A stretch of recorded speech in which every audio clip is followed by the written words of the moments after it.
Welcome to the fourth in our series of Touring Texas Songwriters with our host, the long, tall Texan, Mr. Bruno Michel. Today's show features the Flying A's and is brought to you by the Barrel Brewing Company and the citizens of historic Salado, Texas.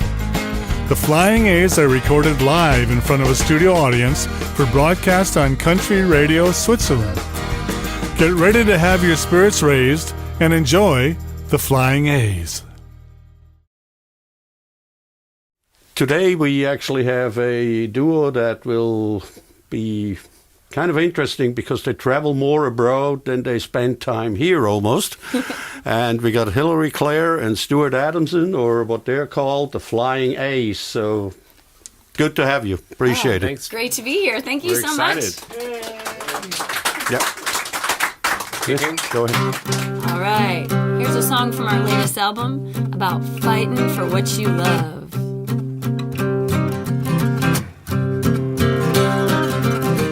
I've got arms that want you, eyes that love what they see. I want to hold you and never set you free. This world may shake me, try hard to break me, but I won't stop loving you.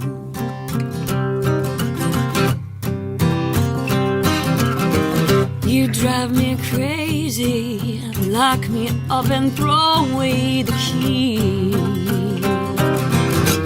Your touch can save me, mesmerize and tame me. This world may shake me, try hard to break me, I won't stop loving you. All right, what you got, baby?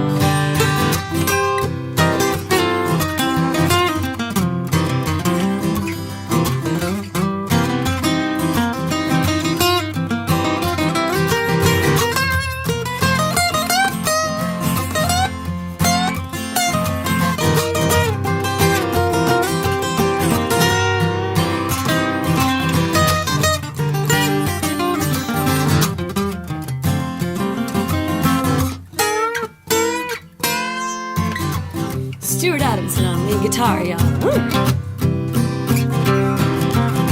Your lips are golden honeysuckle, straight from the vine.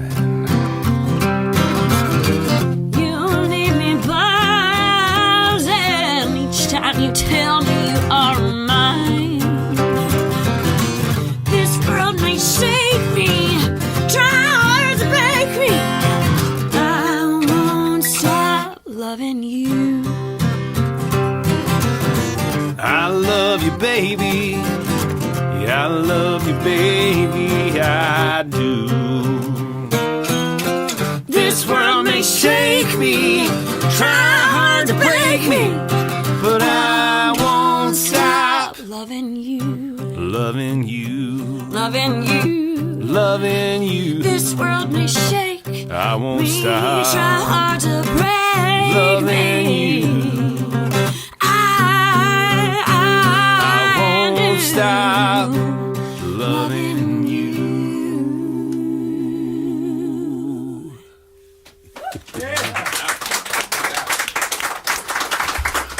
All right, let's start. You guys do not only tour the U.S., as we just mentioned, you also went all over Europe. You went to the U.K., the islands over there. Now you're going to New Zealand even.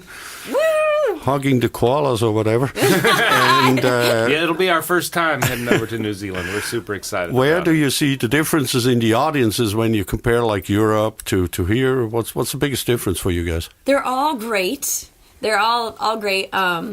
The only, like, to be honest, we even if we're in a country where they're not usually very rowdy, we usually can get people kind of rowdy and riled up. You know, we bring a little bit of Texas honky tonk with us. So the one time that I was like a little thrown off was in Örebro, Sweden, and we were playing this theater, and everyone just looked very serious, and I was kind of like, all right, you know, what's going on? Like, did I tell a joke that was awkward? Like, you're not sure how things are landing. And then we took a break, and then everyone had a little more schnapps, and then it all kind of grew. And I was giggling because as we got to know people in the culture there, I'm actually a part Finnish, which is close. They're quite well related to the Swedish historically, and I realized they're all just a little bit like my dad, because he's real a little not awkward because but he's very focused and quiet until he has a little schnapps. Yeah, but it's actually true that the European audience, a lot of the guys tell me that, and we figured that obviously out ourselves because we're from there, people like to listen to the music. They don't really party during the set because, unless you're in a beer tent or whatever, but they actually know the songs, they know the words, and they really listen to what you're bringing up there. And it's talking about awkward. I was the one who was awkward, not the crowd. It was the first set that I was like, because it takes an adjustment, and that was when we first started heading over. And performing, even here in the States, that can happen sometimes. You just have a crowd that's hard to read. Because we always because they're listening, We always make a set list, but we don't always follow the set list because we kind of get a feel for what's happening, how are things going, let's change it, let's fix it. And sometimes periodically you'll have this audience where they're just so hard to read. And but they go and they buy a bunch of merch. Right. It's such a gift. So they obviously enjoyed it or they wouldn't be, buying it's such CDs a gift. and doing everything. It was a little bit of an adjustment, but an awesome adjustment. Are you kidding me? They're listening so closely. So it was a pretty special experience. They do, yeah. Now, Hilary, what has changed for you since 2003 at the Kerrville Festival when you were a backup singer for Stuart's band? It was crazy, and the funny part is I didn't even really play guitar at the time. I bought one and took it because I thought if I want to be a singer-songwriter, I better play guitar. And so by day, I'd watch people play, and then by night, I'd go to my tent and write a song on it, no one could hear how bad I was playing. And then I'd go to song circles, and I'd just play my guitar really soft and sing real loud, which isn't surprising if you guys heard that first song. I met him in a jam and ended up Stuart's backup singer. And now, be careful, ladies. When a boy asks you to join the band, you might end up with a whole new career, a new life, and a lot of new adventure, though. I highly recommend it, actually. So what has changed for you, basically, compared to then? Oh, my 16 gosh. years down the road. Everything. So back then I was teaching elementary music, and I actually had a completely other life. And it was over a 1 week, everything changed. I had been singing and writing songs. I'd been doing studio work. So I had been a harmony singer, singing backup for bands, but really... and writing quietly. I would write songs and sing to my dog. And then I played piano, and those are hard to carry around. So that's hence me figuring I needed the guitar concept. And I only had one theory, and it was will not be afraid to just completely suck out loud. Because when you're first learning instruments, it's quite intimidating. And I tell you what, it's opened my life and my heart up in so many ways. So you never had one of these Charlie Brown pianos that you could actually carry around? Actually, as a small child, I did have one of those. I want another one, actually. I was thinking about that. Be a cool effect on it. And I quit playing piano, got focused on guitar, and now actually in our show, I play piano. So we've got pianos come back around too. But it really did change my life, opened up the world to me on so many levels. And I was just talking with Linda, one of our beautiful hosts here, and we both were talking about the community around music and how there's a sincere friendship that you can meet. It can really cross language barriers. It can cross oceans. So thank you so much for putting this broadcast together, because really music, this may sound cheesy, but I feel like music brings us together and it does. Brings love and healing in so many ways. So. Absolutely. All right. Well, that's a good introduction for another song, I guess. Oh, yeah. Do you want to try something like Why Can't I Stop Loving You? Or do you want to do... I want to do Little Miss Tumbleweed. Okay. So, speaking of music, so I turned 18 years old, and I told my dad he said, you need to go to college, get an education, which he was the first in our family to do that. We come from a long line of farmers. And what an honor and a gift to get to do it. So I looked him in the eye and I said, okay, Dad, if I'm gonna go to school and study, if I have to read that much, I'm gonna study music. Now my dad had become a businessman, so he looked me right in the eye and he said, music education, because then you can be a teacher and you got a real skill. Then I looked my dad in the eye and I said, okay, Dad. So if I'm going to study music education, I got to find myself. I got to move to the mountains where I can be inspired. And he looked me in the eye and he goes, how about Lubbock, Texas? And for those of you that aren't from Texas hearing this, Lubbock, Texas is about as flat as it gets. Literally, our friend Butch Hancock says, he's a great songwriter. Y'all probably already know about him, of course. But he says, Hilary, what I tell people about Lubbock is when you're standing there on a clear day, you can see 100 miles. But when you stand on an empty tuna can, you can see 300. So here's a song inspired by my first road trip to West Texas from the Hill Country in Austin, Texas. It's called Little Miss Tumbleweed off our latest album. 2, 3, 4. Whoa. One more try, baby. Start that one over. I was so excited about my story, I forgot about that guitar part. Whoops! We're professionals here, I swear. 1, 2. 1, 2, 3, 4.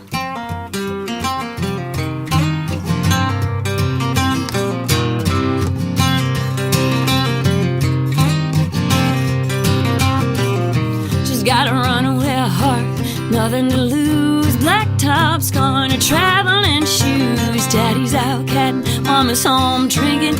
No sense crying, way past thinking. Windows down, gaining speed. All she knows is her heart needs an open road to set her free. Rolling on the breeze, little Miss Tumbleweed.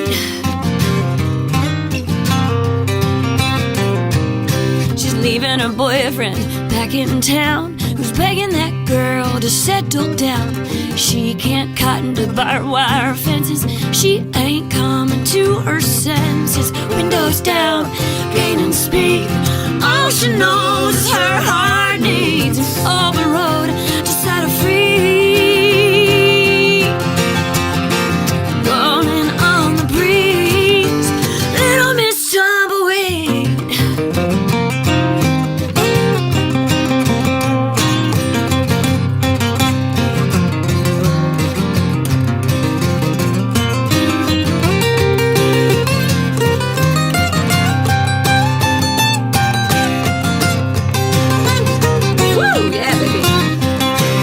Talking about wind's at her back now. She's gonna be fine as soon as she crosses that county line. Windows down, gaining speed. All she knows is her heart needs an open road to set her free.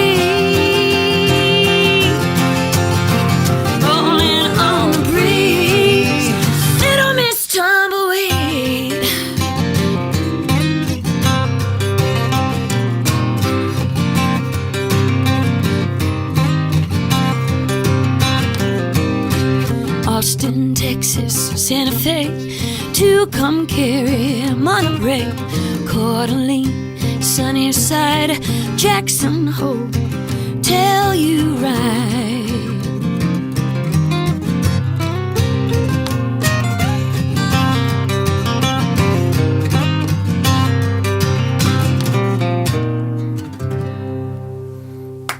Yep.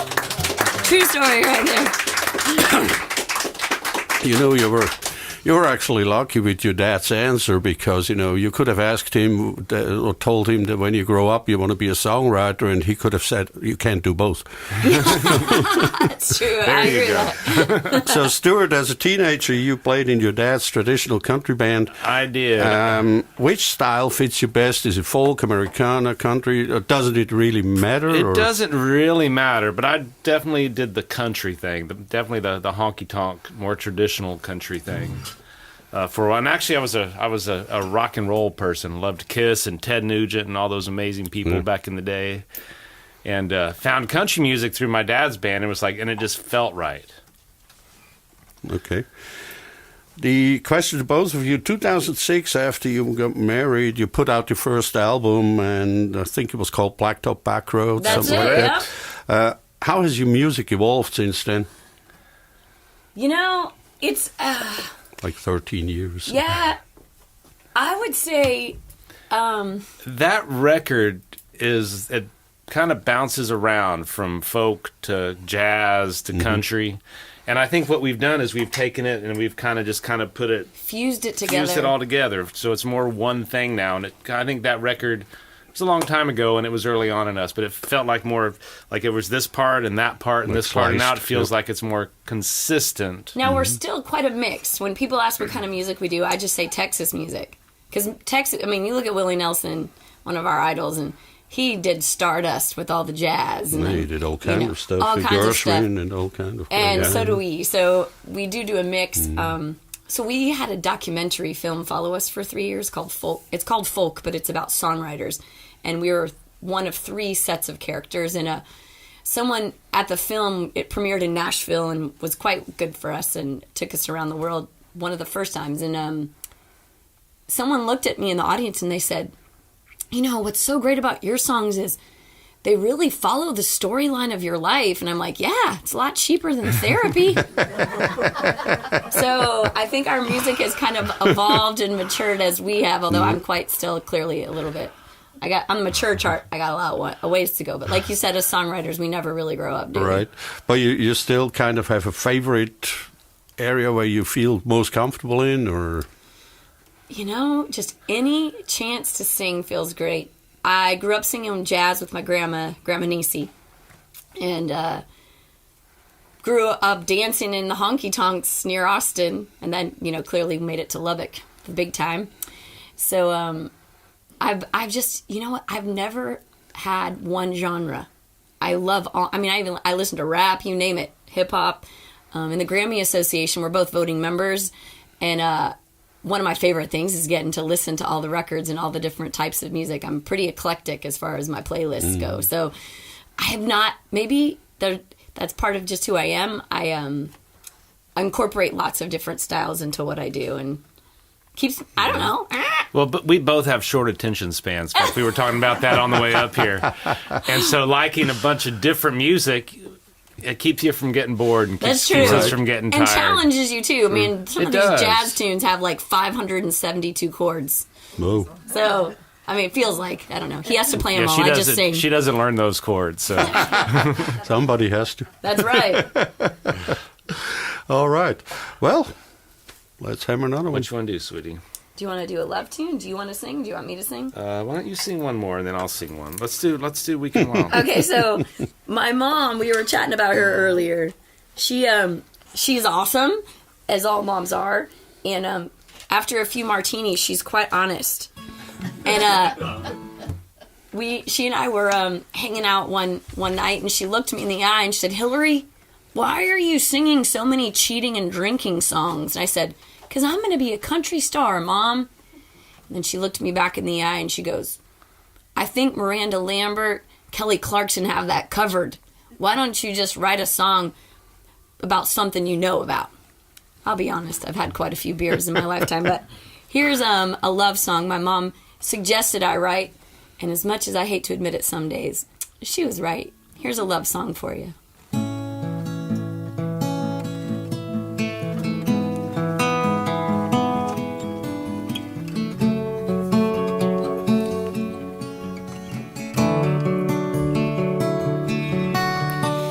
Me when I'm weak and wild, to feed this heart, forgive this pride, give the truth where others lie. Across the line you pull me back, keep good time but don't keep track of all the things I seem to lack. You, darling, you pull me through.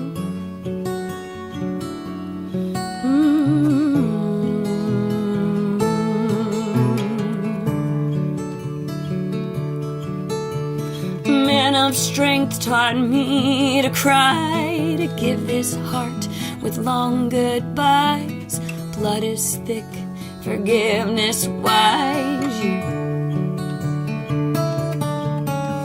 You love me when I'm fighting bad, even with the ghost of past scars can fade, and love can last with you.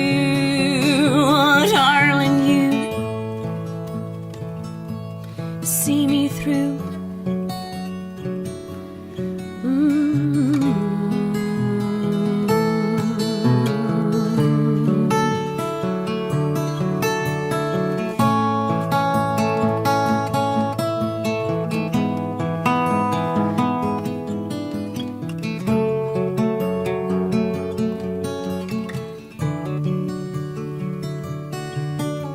As gray begins to find its place and life takes on that faster pace, let's let this love complete the race for two.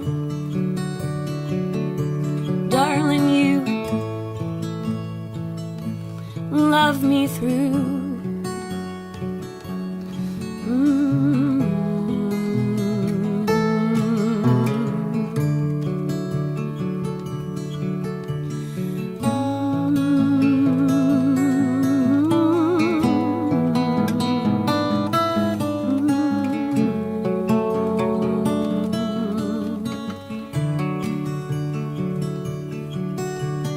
Love me when I'm weak and wild. Feed this heart, forgive this pride. Give the truth where others lie.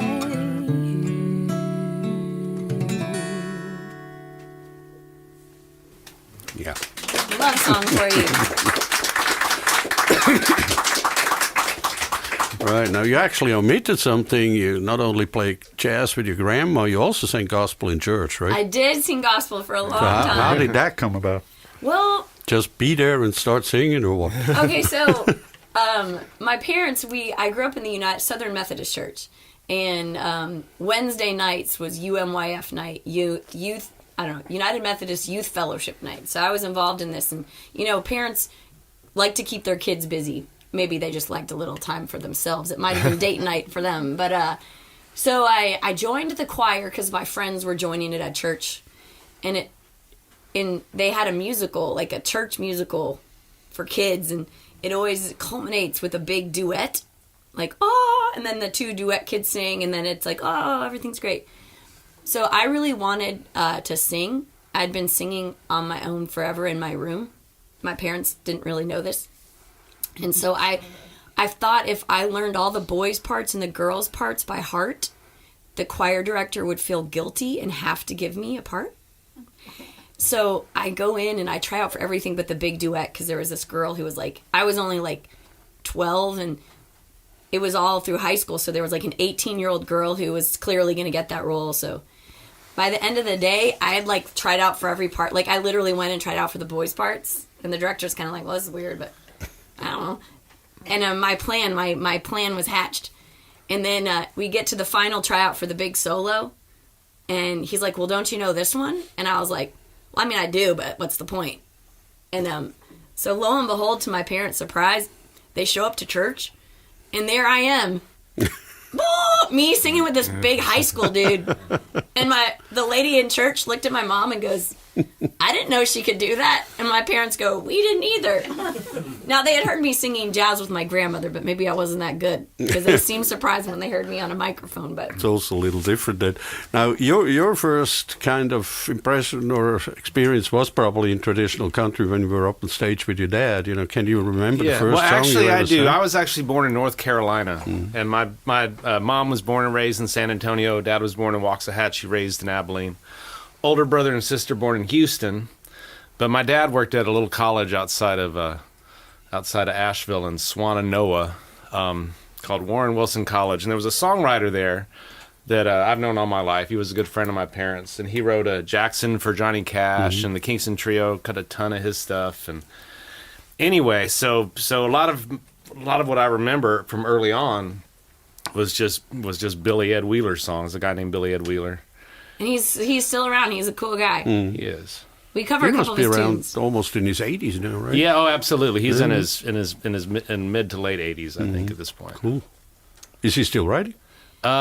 He just published a book. He just published his life story. Yeah, actually. he did. He paints as well. And he paints as well. He doesn't perform all that much anymore, I don't think. And so we've covered one of his tunes on the latest album. He's a huge influence. And actually, we're putting another one on the record we're working on right now. And we were so scared. I think it's the first one we've covered, and we sent it off. And I was like, "Oh, I hope he likes it. I hope he likes it." And he sent a really nice note back. A really nice note back saying how much he liked it. And so your first song was then basically one of Billy Ed Wheeler, or yeah, absolutely. Yep. What? And I was actually a kid. We went and visited them because they lived part-time in Swannanoa and the rest of the time in Nashville, and he was very active in Nashville back in those days, and it's only like a 4 or 5 hour drive anyway. I'm not sure. It's not that far. And we went up and visited them one time, and back in those days when they did recordings, they didn't multi-track, so they had these huge rooms because you had to have the whole band in there as isolated as possible. And the engineer, the guy doing the recording, heard a noise and stopped everything. They decided that it was a noise that I had made in the control room. At age 3. I got kicked out. So my first experience in a recording studio was cool, but not that positive. Not that cool for the rest of them. For those around me, it wasn't that cool. Cool. All right. Let's have another one then. What you think, sweetie? You want to sing one? Okay. Yeah, you said you would. Weekend Wild? Not Weekend Wild. I mean, Where Real Love Begins? Sure. Or the new one, Texas, Where She Feels Like Home. Oh, let's pick it up. We're married. Can you tell? No. Do you want to be alone? 5 minutes. Actually, if you don't mind. Oh, hey, now. You can give us about 30 seconds. Let's do an up-tempo, baby. And then bring some Band-Aids. Okay, then why don't you sing? Okay. That's right. Let's do Don't Need the Road No More. Okay. That works. Or Rolling On. First album. I told you to make a set list. Oh, no, she didn't. This is real, y'all. We can't make up this banter. Sometimes you want to adapt to the questions That's as well, That's right? it. Well, that was it. So, this is a tune. This is off the first album. We weren't really even touring. We both were actually kind of in a financial crunch. And we thought, if we write the song, it will happen. This is a song about actually just hoping to tour the Texas Hill Country.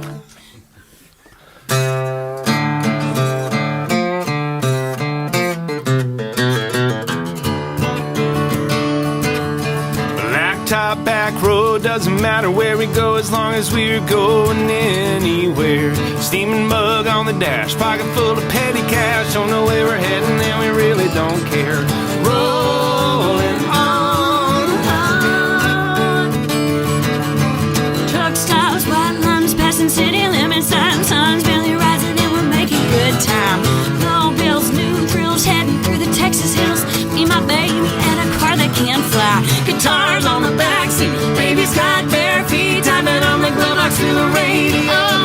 Got his hand on my side, smiling on my watch, revving up my engine and away we go.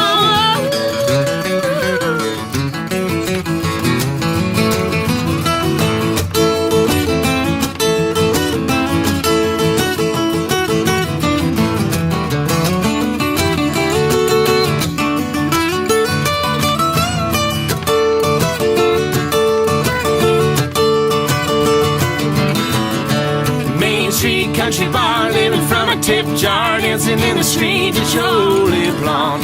Driving fast, playing hard, feeling free, living large, only heading home when the money's all gone.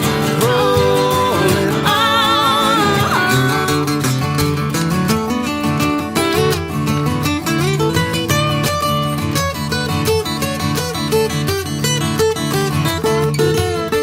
Blacktop, bad road, doesn't matter where we go as long as we're going anywhere. Truck stops, white lines, past the city limit signs. Don't know where we're heading and we really don't care. Rolling on, rolling on, rolling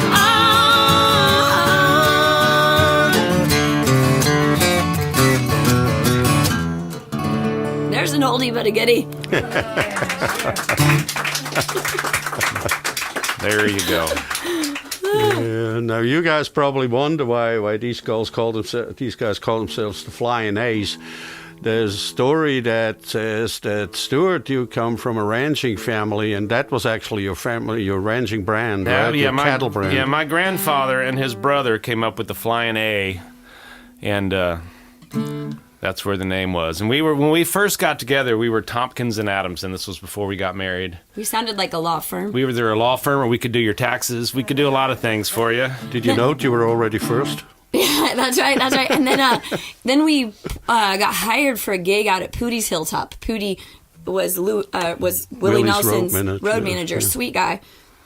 And I called him, and he was on the golf course with Will, and he said, "Hilary, I love your singing. I like your songs, but I just can't have someone play my bar that sounds like a law firm, so I'm only booking you if you go by the name TNA, which here in the States can stand for like a stripper act." So we decided quickly, he did book us as TNA, and we decided quickly we might need to think of a different band name. Well, and then we got married. And yeah. It was like, and I actually had a pair of my dad's boots from when he was a teenager that have a Flyin A on them. You know, the name came with a logo, which is convenient. And we were trying all these things, like get a band name, and then I looked at our mantle and I said, why don't we just be the Flyin A's? Like, it's a Texas cattle brand that really belongs to our family. Like, come on, how hard is this? And it's just kind of stuck ever since. So what other names were in the game? Oh, except geez. TNA and stuff Yeah, like that. Well, there was this idea where you get everybody and they put like a noun and an adjective or something like that. Mm-hmm. And, like the and triple humbuckers, and I had all kinds. I mean, I have lots of ideas. That's why Mandolin Shit Kicker came to his name, right? That's it. That is Mandarin. Yeah. And Mandarin, by the way, he's one of our good friends in Switzerland. So Mandarin, he has a great place that he's put together some house concerts called Shit Kickers. He has his own beer brewed like Texas beer, and actually check him out because he's got a new album of music and has written this beautiful book of stories, poetry stuff to go along with it, describing his journey in music in Switzerland with that Texas connection. So it's pretty cool, yeah. Right. So back to the other names. Oh, yeah. Oh, God. So I don't know. Like, what else did we have? Otherwise, these guys leave for Switzerland. Yeah, exactly. Oh, geez, yeah. I don't even remember what the other names were. I remember Humbuckers was in there. I just remember thinking, that's kind of cool, Humbuckers. But then I thought, Anyways, the Flyin A is one. It is hard to come up with a name. So many Texas bands are like, I need to create my own cattle brand, like, as a part of their logo. Right. So it just seemed like a no-brainer. So basically, if you want to ever play music, first you buy a cattle, and then you do a branding exactly, or come from a cattle family. And Stuart's family goes back in Texas, like 5 generations. His parents just happened to be living out of state when he was born. So it works. My younger sister and I. All right. Okay, let's do another. How about this dirt? Oh, yeah. So Stuart comes from a long line of ranchers. I come from a long line of family farmers. I've been in Texas since I was 5, but for those of you on the radio who can see me, I'm not. I have bright blonde hair and come by it honestly, and very pale skin. Well, yeah. So in Minnesota, I'm tan. My family's from Minnesota, very far north near Canada, and we have a family farm there. But you can see on that black dirt, you can see the houses coming over the hill. We live in South Austin, where all the artists and the musicians live. And slowly but surely, we're starting to lose our homes. For this or for that, but a lot of it's just not cool, man. And as we've traveled around the world, we've realized it's not just us who are working hard to keep a roof over our families' heads. Whether it's family land that goes back 5 generations, or a young couple just trying to build a home of their own. This song is dedicated to all those trying to hold on to that. Inspired by a friend of ours in Edna, Texas. Someone decided to put a highway straight through their home of 5 generations on some black dirt down there. People say we are divided, but I have seen us stand side by side to fight for what's right. The right side, the left side, the center side. Together we all stood on the Texas Capitol steps. people in tie-dye and long hair, cowboys with hats, boots, and starched shirts. That day we stood and we shouted and we sang and we fought for what was right. And that homestead is still there. That's what inspired this song. It's called This Dirt. They say this dirt in my backyard is good as black gold. 5 generations now, we farmed it as our own. We fed the towns for miles around when hard times hit this place. Our neighbors came and prayed for rain, our spring their saving grace. We've always done our best to make this nation proud.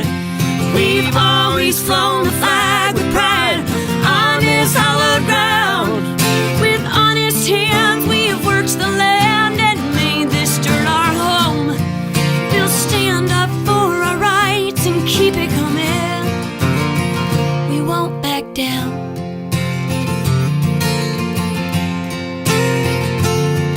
My granddad surely would be turning over in his grave if he knew this fertile land of ours was ever to be paved. It's hard to fight a rich man's war that claims eminent domain. Come hell or high water, they'll surely know our names. We've always done our best to make this nation proud. We've always flown the flag with pride on this hallowed ground. With honest hands we have worked the land and made this dirt our home. We'll stand up for our rights and keep it coming. We won't back down. No, we won't back down.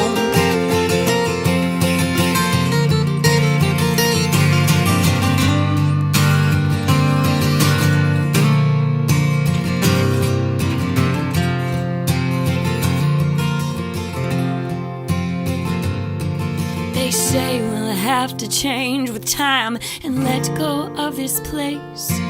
But family land like ours, you know, no money can replace. So if they try to cross this line, a fence we call our own, you bet regret is all they'll get. They'll never take our homes. We've always done our best to make this nation proud. We've always flown the flag with pride on this hallowed ground. With honest hands we've worked the land and made this dirt our home. We'll stand up for our rights and keep it coming. This land is worth the fight, let's keep it coming. We won't back down. We don't back down. We won't back down. Don't back down.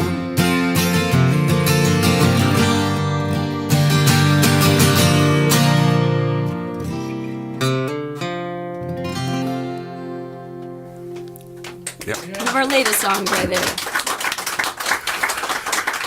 There's actually a line that you had in that song is actually true, but for a different reason. A lot of musicians actually think about moving out of Austin because it's just getting unaffordable to live there because prices are jacked up all the time. That's absolutely. That's us too. Yeah. That is us. We keep talking about it and thinking about it. We've got such a tight community of friends, though. I don't know if, I don't know where we'd go if we left. But Salado looks pretty cool.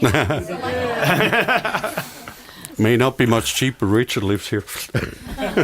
When they're trying to figure it out, one thing that makes Austin what it is the artists and the musicians. Yeah. But it's a trend happening all over the world, not just here. So it's an interesting time. I think it's an interesting opportunity because I actually have been working with the city of Austin, fighting for to make sure that the people who make it a beautiful place actually get to stay and keep it a beautiful place. Whether it's the waiters or waitresses, the bartenders, the bar hops, the local business owners, the musicians, and the visual artists. And our city council's trying, so we'll see. but I'm trying to stay on them.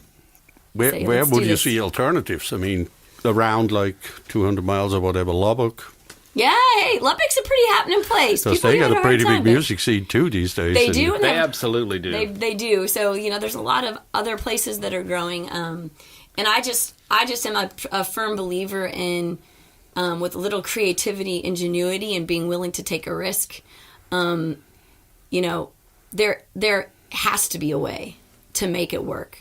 So we'll find out, to be continued. Yeah, sooner or later. Now, both of you, your last album, Drives Me Crazy, is from 2017, and I know you have a new project coming up. We do. Talk about it. Ooh, it's exciting. Well, we did our last record with a guy named Chris Gage. Who's been on the show with Christine Elbert. They're mentors of ours, actually. And so we're in there working with that. And we have a new batch of songs that we're excited about. And anytime to get to work with Chris, it's amazing. We haven't even titled the album, and actually we're hoping to have it in our hands by June so that we can bring it overseas first in July. Yeah, so, well, hopefully in the next few weeks we'll finish all the recording parts. And it's just mixing and trying to figure out that part. I don't know. It's kind of like, I don't know. I'm a stepmom. I don't have kids, so I don't know what it's like to give birth, but it's nerve-wracking. I'll just tell you that much. Well, and as far as the name... I was going to say it's like giving birth to a child, and then I realized I have no experience with that. I will say that my friends do, so I just need to stop that analogy right away. With the records that I've done, you might have a working title, but it tends to change. Once everything gets finished, then it kind of, okay, let's look at this and let's feel, what's actually the best... What's the best title that describes the project? Mm-hmm. So we'll have some friends get together over some wine and listen to the tunes, and we'll figure it out.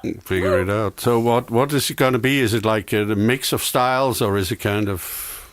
It'll be a Texas mix, so it'll have a little bit of some kind of, I don't know, Actually, well, it's got some full band electric stuff. It's got some acoustic stuff. Yep. So it'll be a mix. Some fast, some slow, some honky tonk. Yep. A little bit of something for everybody on this record.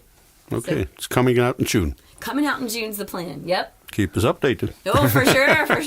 Maybe you'll even have us back with some of the new tunes. All right, now that album was also nominated for a Grammy. We ended up on the first round Grammy ballot, which was so exciting. Best Americana album, by the way. They made it the first round. What do awards or nominations in general mean to you? I mean, I'm aware that you didn't have like a pile at home yet, but still can happen. What does it mean? And actually, it's super cool. It's super cool, and we've gotten quite a few bits of recognition. But we're independent artists. This is probably where having a publicist would be a good idea, because they're good at touting those things. I will say, though, as an artist, it is nice to be recognized. Anything that can get people's attention is a good thing. It helps for people who don't know us. Probably they know that they're going to get some quality music. But I'm going to be honest; it feels really awkward talking about it. The question is: do Grammys these days have the same kind of level of value like they used to have? I think if you win, absolutely. Mm-hmm. I think so.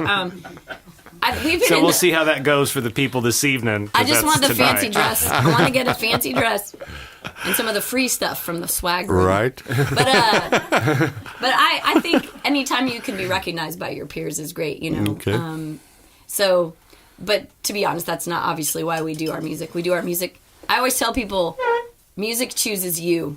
You don't necessarily choose it. That's true. I've actually given it up a couple of times. It's like I did the whole Nashville thing where you go and Nashville and you pitch songs and you do this and you do that, and it's like, it was the most amazing experience I ever had, and it was just really difficult all at the same time. So when I moved back to Texas, I kind of gave up on it a little bit. At least that was my plan. And then you met me. I was already doing a record by then. Oh, that's true. But I did come here. I mean, when I moved back to Texas, and I grew up in San Antonio, and my wife at the time, not me, a totally different world. I didn't know him when he was married. Just putting that out there. she's throwing me off right now.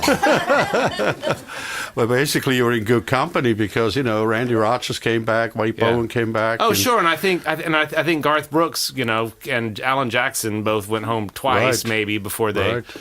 But I was just burned out. So, but I did leave a guitar out, even though I didn't touch it much when I at my house, and then eventually I kind of started, picking it up and play it again. It's not really a choice. Music more chose me than I chose it. It was just something that was in me, and trying to give up something that's such a part of you, and you define yourself that way. Which even then, I still defined myself as a musician. I was just, I don't know, searching for whatever. I think that's the main point. The latest example in Nashville, I'm not sure if you guys are familiar with a girl named Maren Morris. Yeah. I saw her the first time, 2004, at the Texas International Apple Festival. I didn't even know Texas had an International Apple Festival in Medina, Texas. She was 14 years old. Her daddy threw out T-shirts and koozies for free to the audience.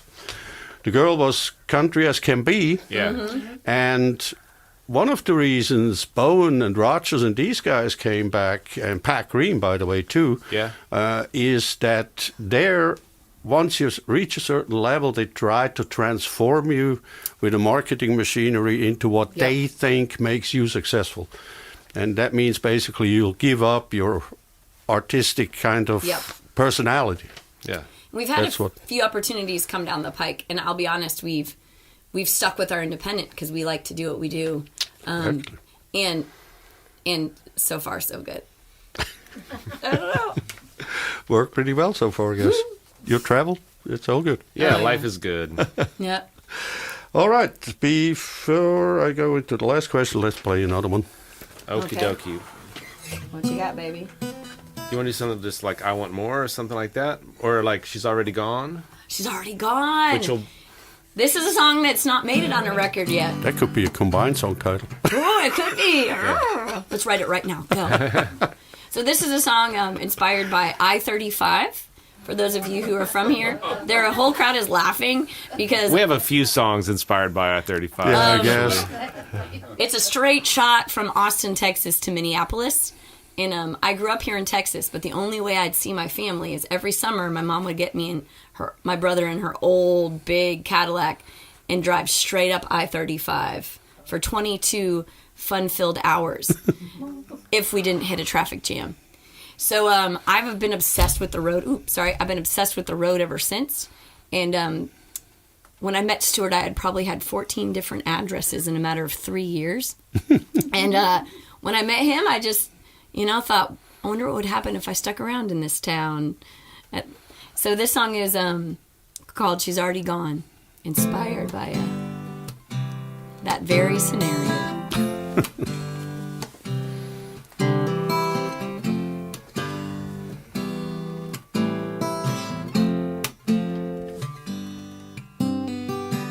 She's already gone on down the road.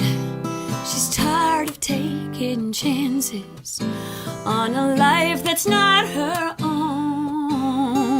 She knows why she's leaving. She never stays for long, but he wasn't like the others. Can't say he's done her wrong. It's not the sting of the morning after, or the leaving that makes her cry. It's the knowing that if she's driving, she can't be left behind. He still feels her senses, his whisper, his cologne.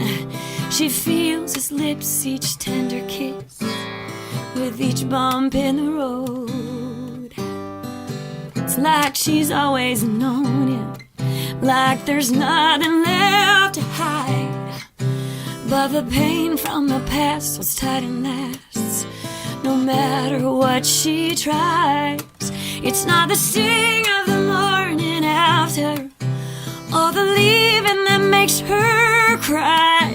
It's the knowing that if she's driving, she can't be left behind.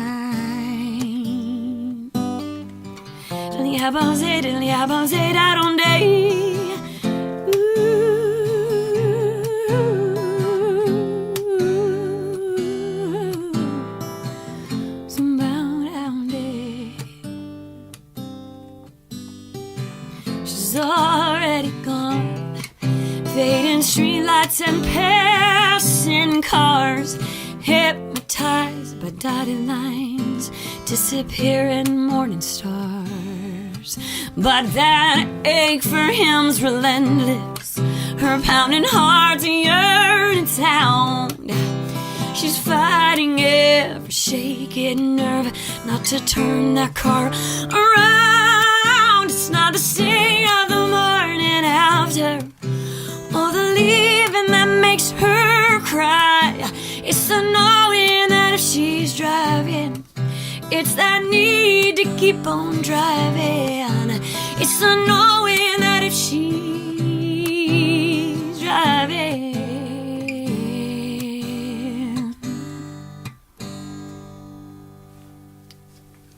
Song we haven't recorded yet.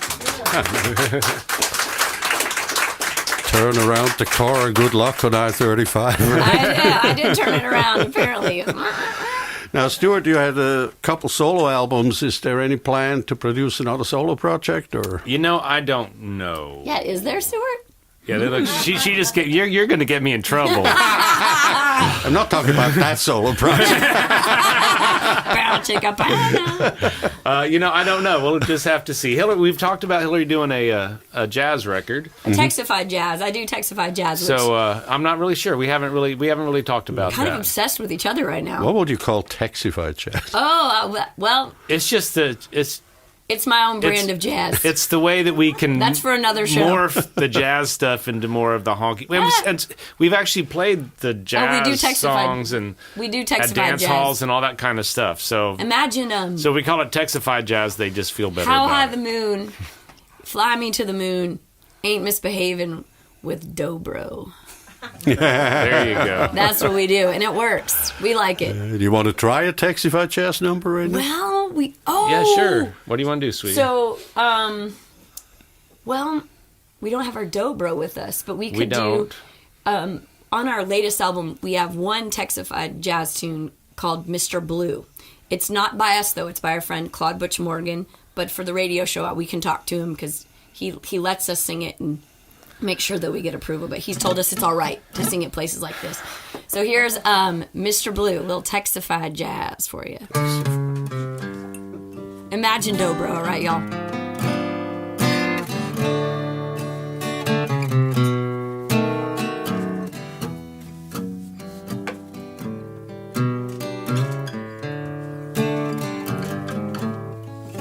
He's always right behind me, likes to follow me close. That's why I don't slow down much. That's why I keep on the go. This is life as I know it. Said it ain't nothing new. I'm staying one step in front of Mr. Blue. Well, there's no need to look back, 'cause I know who it is. It's that friendly old past that's been chasing me for years. In my life I've had hard knocks, made bad choices, paid my dues. Do yourself a favor, stay away from Mr. Blue. Mr. Blue's always there. You can have him anytime. He'll be glad to stay a spell. He'll be glad to rob you blind, take everything you own, leave you broke down and confused. I'm staying one step in front front of Mr. Blue.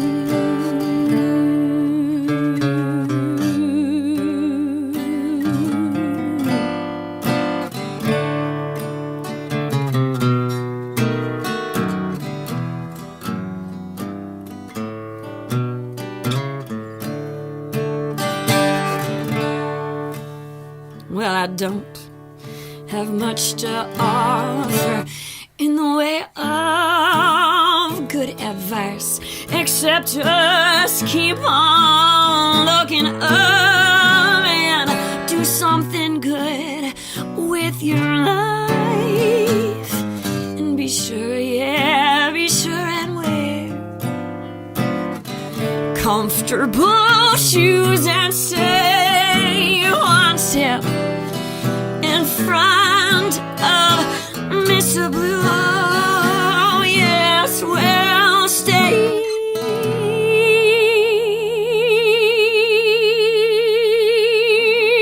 one step in front of Mr. Blue.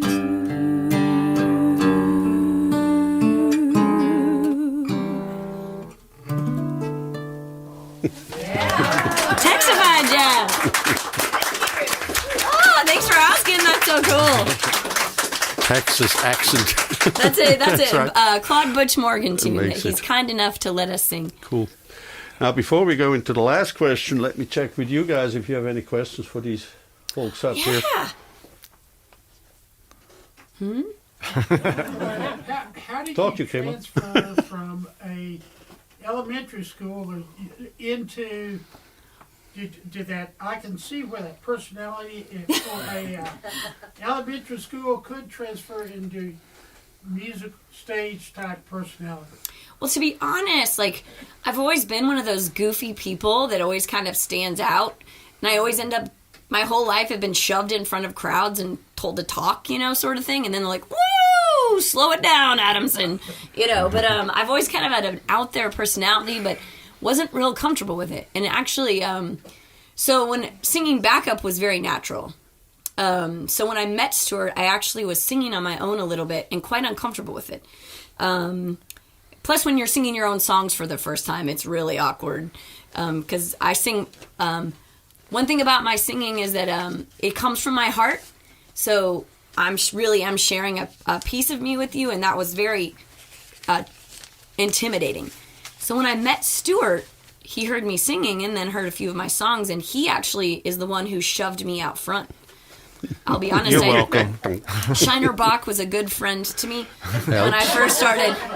My sympathy to you, sir. Yeah. I'm a patient man. So I'm a lucky man. That's what I am. I feel like it's always been something I've had the bits and pieces, and Stuart was actually the one who kind of found that and put it together. And we were very lucky. I was very lucky to happen upon Lloyd Maines and Terry Hendricks too. So they're great artists, and Lloyd's played all over the world. You know, his daughter's Natalie Maines, and he's a kind heart. And I remember being in the studio, he was playing on Stuart's album, and we were all having a break. And I said, you know, it's just awkward because Stuart's throwing me out front, and then the boys have to tune, and they tell me to tell jokes. I'm horrible at telling jokes. I'm just not sure what to do up there. And he looked me in the eye, and he said, Hilary, why don't you just be yourself? That's Lloyd. And it was quite good advice.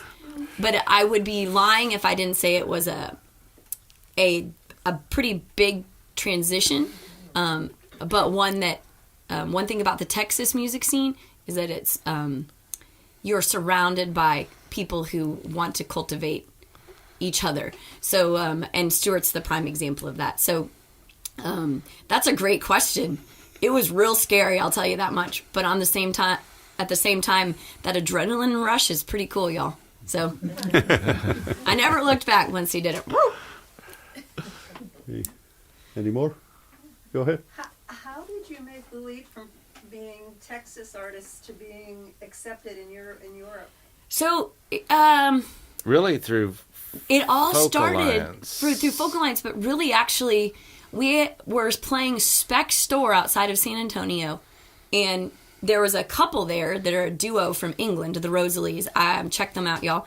Maybe we can get them to come on tour with us over They've in become Europe. really, really close friends of ours. And they said I had actually submitted to be a part of the Royal Academy of Music, did a special weekend, or a week long. Kind of workshop on, like, for professional singers, and I submitted on a wild hair, and I thought, well, gosh, we could go see our friends, the Rosalies. They had heard about us. They wanted to see a good Texas duo, and everyone in San Antonio had recommended us, which, what an honor. So they came to see us, and I said, do a couple songs. We became fast friends. So fast forward 2 years, and I think, well, I'll put my name in for this. And it was really cool. A lot of the vocal coaches from around Europe, which are some of the best, especially for singing pop and blues, and country and rock, were giving back to the Royal Academy. And so they said, we'll do this week-long workshop and work with singers. And I applied as an American artist and got in. So that was kind of the launching point, and then connecting with the Rosalies. And we've kind of never looked back. So that's kind of how it started. And what's funny is I didn't realize, I didn't really realize how big, I knew the Royal Academy was big, but I'd put my name in for this thing, and they had a jazz workshop, and I was the one who was singing the jazz because I'm American and I can scat. I already do a lot of it. And there was a big concert at Royal Albert Hall, or I think that's the name, a big hall there. And they had chosen me to be the jazz soloist. But I had a gig in a pub, and I said, I got a gig. I can't make it.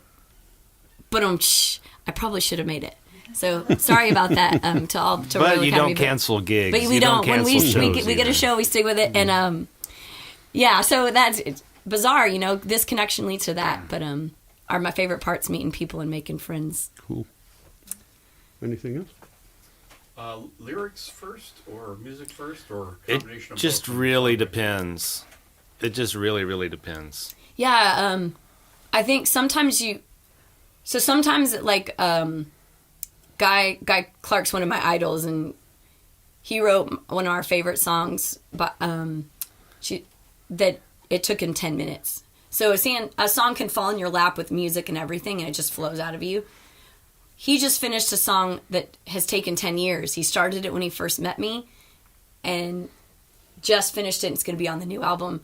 So sometimes a lyric gets stuck in your head. Sometimes I hear melodies. Sometimes I sit at the piano and just noodle until something comes up and I'm like, oh. So I think for us... Well, yeah, you just didn't want to do anything wrong. That's why it took you 10 years, right? Yeah. Well, and lyrically, sometimes there's just something that doesn't quite feel right in it, and you just can't come up with what it is. And there's something about the song that makes you keep coming back to it periodically. As a matter of fact, we have a song that all the music's down, but we're just not happy with 2 lines in the song. Yeah, on the record. I haven't the track sung it is yet. sounding great. This I'm track still sounds writing so it. I'm good. not happy with it. And this is a song that I probably had 5 years in a drawer. Yeah. And it's got great music to go with it. The lyrics And we're getting closer. are almost working, but We're getting closer. But the music is the record. I'm excited about it being on the record if we can just find words to go with it. we just have 2 lines left to fix. But yeah, so it's 2 lines. Let's Yeah, get this but done. you fix those 2 lines and you got to change That's the- this. It's yeah. it's all connected. It's a like process, right? dominoes, right? Yeah, so you for change us- this, you got to anyway. It's random. It's random. You never know when the song's going to come to you. Woody Guthrie used to say that all the melodies are floating through the air. It's just a matter, in words, it's just a matter of stopping and listening. That the music really is all of our music. Yeah, Roger Miller called it catching butterflies. Mm-hmm. You're just catching butterflies. Yep. So, I wish we had a real answer for you. Ours is, Hey, anything else? Otherwise, we get to the last question, which is well known and famous already here for over 200 interviews, and I always ask the same thing. What would you ask yourself in an interview that I did not? ooh, okay. And I mean you, not each other. So Yeah. because you know each other. I would say a good question is, how do we make it as life partners, music partners, and business partners, and creative partners? That is a tough question. We were listening to something on NPR on the way up here, and they were talking about relationships, and there was this guy, there was this long story, and this person was saying, well, maybe I think if I get married, I'm going to wait. We're going to have a thing where in 7 years we're going to... It's like a renewable contract. It's either going to end at 7 years or we're going to get remarried at 7 years. And the interviewer was going like, you could tell that he wasn't married when he said that, because sometimes... Yeah, tell a girl that. Two things. One, do being I get married, another ring? Us being married, but also the music.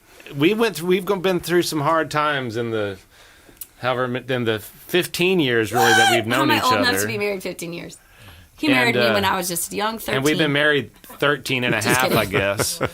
And if it wasn't for that stuff, we went through some really tough times. And because we were married, because we were married and because of the music, it really made us work on the issues, talk through the miscommunication that was happening, and really made us much stronger as a couple too. There'd be times that we're really going through some growth opportunities, and then we get on stage, and the first song or two, and then by the third song we're just kind of singing, and the music has carried us knock through. on wood, that hasn't happened in a while. I am definitely knocking on wood.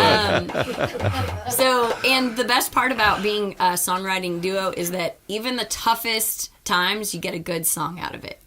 And you might even get a good song that helps inspire someone else through a tough time. So that's the question I would ask. And our song that we kicked off the show with was I Won't Stop Loving You. And it says, this world may break me.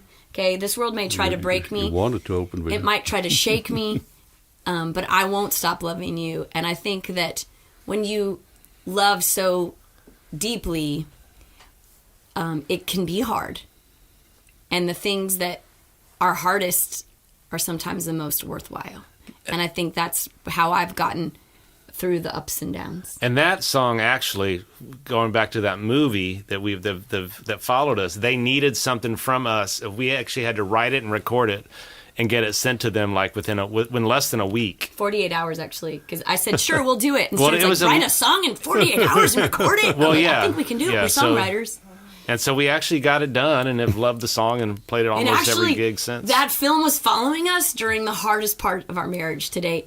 And they called it the kitchen table interviews because we were actually talking to the documentary crew and more not than we each were other. Talking to each other. Again, you learn in relationships. And then they right? said, "Do you want to leave all this in there?" And I said, "Well, it's a documentary." They were kind. They were going to let us choose. And I said, "Well, it's a documentary." And then I said, "And to be honest, isn't it to show the truth about fighting for what you love? And for us, it's fighting for our music. It's fighting for our family." And sometimes it's even fighting with each other for each other. So that's true too. Now that's a great answer in that respect. Who wins when you have an argument about how a song should go on? Me. I'm just kidding. I'm just kidding. It's. Anybody surprised? He wins a lot more than you see. He's got that quiet energy. Particularly that type of stuff. It's like, well, you know what? It's not. We just need to keep working on it because I really like this. You like that. It's not working. Let's get it until we're both happy with it. We've even gotten a song out of that argument. We have. And then I think who a lot of times decides is the audience. So we'll have a song and he'll be like, "I think you should change this," and I'll be like, "Okay, I'll try it a few times." And sometimes the audience, it's a new song, and the audience is like, oh, that was a new song, right? Then you change that one thing, and they'll be like, "Oh, that was great." And you're like, "Geez, Stuart was right." So the audience can help. Our friends in the audience. Arguments at home, I don't think I've ever won one. Oh, we can all relate to that. But arguments over the music, we tend to work those through a little bit. Oh, yeah. No, we... Don't believe everything.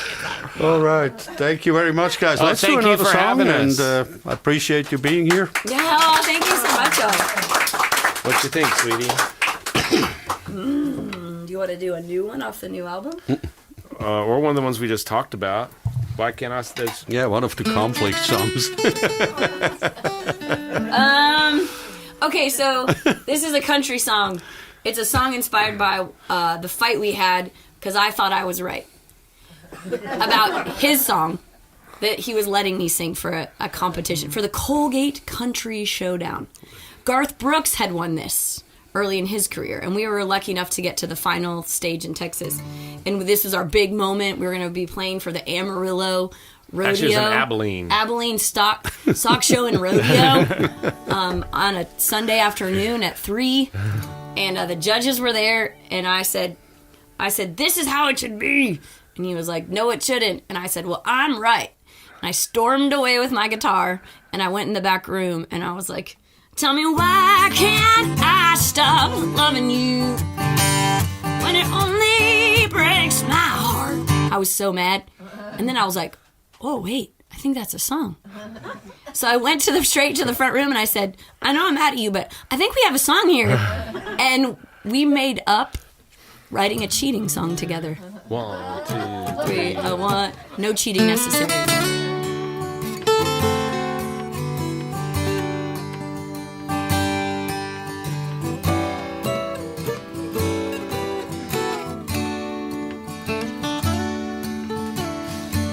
Why can't I stop loving you when it only breaks my heart? This ring on my hand is a tarnished band that I wish would keep us apart. Why can't I stop wanting you when I knew I'd leave you from the start? You've stolen my pride, the truth's grown hard to hide from that man I left in the dark. Won't you return my heart to me? He's an angel, there's nothing he's done, but I'm lying here with you. I'm the guilty one. He gives me the world, and all I dream of. The only thing missing is love.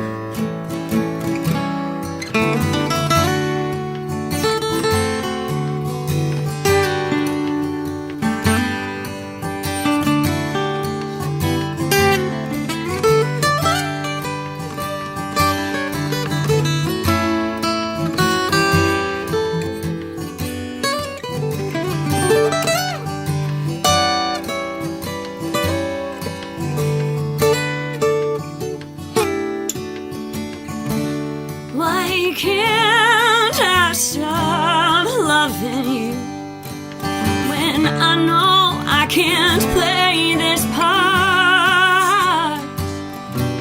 This life that I lead is a lie that I need. Still, it should keep us apart.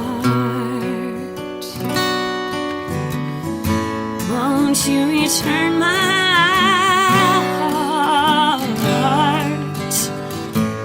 Please return my heart.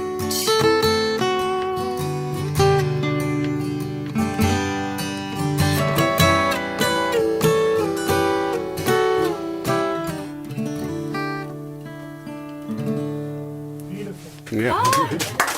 Thank you. Flyin A's, ladies and gentlemen. Thank you all very, Thank very you much. so much. Cool.